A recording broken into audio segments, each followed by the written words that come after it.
We continue now at the top of Daf Lamed Amud Aleph in Maseches Nazir. This is Nazir Daf 38. On the previous Amud, the Gemara brought a Tosefta about Rabbi Chanina when he was a child. It said that Rabbi Chanina's father made him a Nazir. And Rabbi Gamliel checked to see, was he actually a Katan at that point in time, in which case the Nazirus would be Chal, or no, maybe he was a Gadol already, and the Nazirus would not be Chal. The Tosefta says that Rabbi Chanina told Rabbi Gamliel, it doesn't matter, because if I am a Gadol, so then I take the Nazirus upon myself. And in any case, the Tosefta also brought a Machlokas Tanoim. What exactly was Rabbi Gamliel checking for? According to Rebbe, it mattered whether or not he was an actual adult. Rabbi Gamliel wanted to see whether or not Rabbi Chanina was an actual adult, whether he had the physical signs of maturity, because at that point in time, the father is no longer able to make him into a Nazir. But according to the opinion of Rabbi Yossi, Rabbi Yehuda, it doesn't go by actual physical maturity. It goes by what we call Onas Nadarim, about a year before maturity. At that point in time already, the father is not able to make the son into a Nazir. And so the Gemara said that the Tosefta makes sense according to Rabbi Yossi, Rabbi Yehuda, because that's what Rabbi Chanina was saying. If I've reached Onas Nadarim, so then I take it upon myself, and if not, then I'm a Nazir because of my father. But the Gemara is in the middle of asking, according to Rabbi, but he's still in the Rishus of his father. If the word Gadol over here means Onas Nadarim, but the father still has Rishus all the way until he has the physical signs of maturity. And the Rosh explains exactly what the question of the Gemara is. Isn't he in the Rishus of his father? Right now the Gemara thinks that Rebbe Nami Katan v'Gadol, that according to Rebbe also, when Rabbi Chanina said, whether I'm a Katan, so then it's by my father, and if I'm a Gadol, then I take it upon myself. What do those terms mean, Katan and Gadol? The Gemara thinks it means L'inyan Nadarim Kamer. He's talking about Katan and Gadol in reference to Nadarim. That's why the Gemara is asking, Afilu Higiel Onas Nadarim. But Onas Nadarim is not enough according to Rebbe. He's still in the Rishus of his father until he reaches actual adulthood. Now the Gemara will answer, that according to Rebbe, of course, that's not what the Tosefta means. The Tosefta doesn't mean Katan and Gadol in terms of Nadarim. Katan v'Gadol mamish b'hava. We're talking about Katan and Gadol mamish, meaning the physical signs of maturity, the bringing forth of the hairs. That's what he means to say. He's saying that if I have not yet brought forth the two hairs, so then I'm going to be a Nazir because my father made me a Nazir. And if not, meaning if I am mature, so then I'm going to take the Nazirus upon myself. Now the Rosh over here notes, Umilsa de Pshita Havi. This is actually obvious. There really is no question on Rebbe. It's obvious that's what Rebbe will say. To the Rebbe, Havi Perishachi. That's how Rebbe explains the Tosefta. Rebbe Chanina was talking about the physical signs of maturity and not the Onas Nadarim, not the time when he reaches the age of understanding Nadarim. The only reason that the Gemara here is going back and forth within the opinion of Rebbe is because we are going to ask a question on Rebbe momentarily, and therefore we do this. We have this question and answer for Rebbe. So again, this is the question on Rebbe. Isn't he still in the Rishus of his father at the time of Onas Nadarim? And so that's what the Gemara answers, like the Rosh just said. He's just saying that I'm going to do it either on account of my father, I'll be a Nazir, and if not, if I'm already an adult, and again, according to Rebbe, it means a real adult, physically mature, so then I'm going to take the Nazirus upon myself. So the Gemara now says, if he had two hairs meikara, meaning if he was already a mature adult at the time the father tried to make him a Nazir, so fine, he takes the Nazir upon himself, he takes the Nazirus upon himself, and of course, if he became mature after, so then he was a Nazir on account of his father. But the question of the Gemara now is, what happens if he became mature in the middle of the term? In other words, at the time his father made him a Nazir, he was still not considered to be an adult, he was still in the Rishus of his father, and then in the middle of the term of the Nazirus, he reaches this stage of maturity. So what would be the halach in that situation? And the Gemara explains, I understand how this makes sense according to Rabbi Yossi Rabbi Yehuda. The Yamarat Sheyagia Onas Nadarim, who says that the age where the person is in his own Rishus is Onas Nadarim, and the Rosh will explain why it makes sense. But according to Rebbe, who says we're talking about actual physical maturity, so what are you going to say in this situation? What if he reaches the physical maturity in the middle of the term of Nazirus that his father had declared? And the Gemara says, Amri, they answer, L'Rebbe lekatakanta. You're right, according to Rebbe, there is no solution. Adi Yosef delay vi Yosef davui. In such a situation, he's going to have his own Nazirus, and he's going to have the term of his father's Nazirus. And the Rosh explains, let's say he doesn't have the physical signs of maturity on the day where his father made him a Nazir. And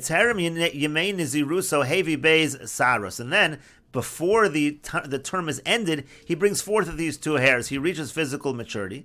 So the question of the Gemara is, according to Rebbe, how does he bring the karbanos of the Nazirus?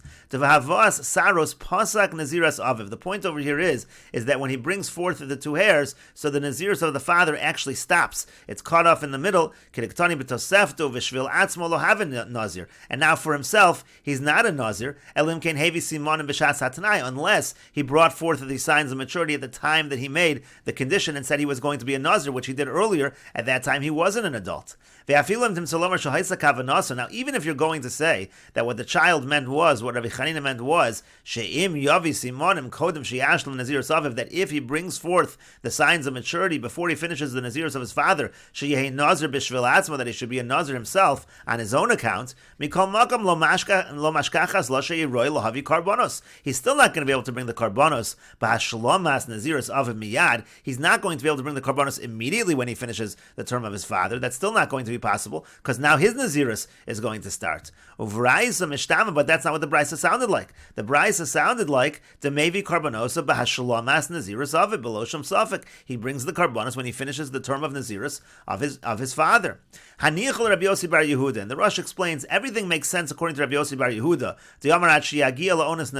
He says that we're talking about when he reaches Onas Nadarim. Once he reaches Onas Nadarim, that's when the father is not able to declare him a Nazir.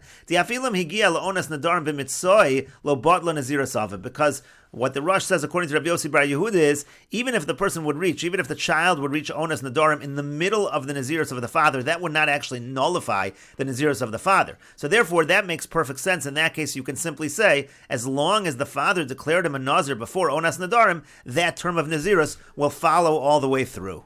And so that is why the question of the Gemara was specifically within the Shita of Rebbe. And again, the Gemara had answered that according to Rebbe, he actually does have to serve two terms of Nazirus, one Nazirus of his father, and then another Nazirus on his own account.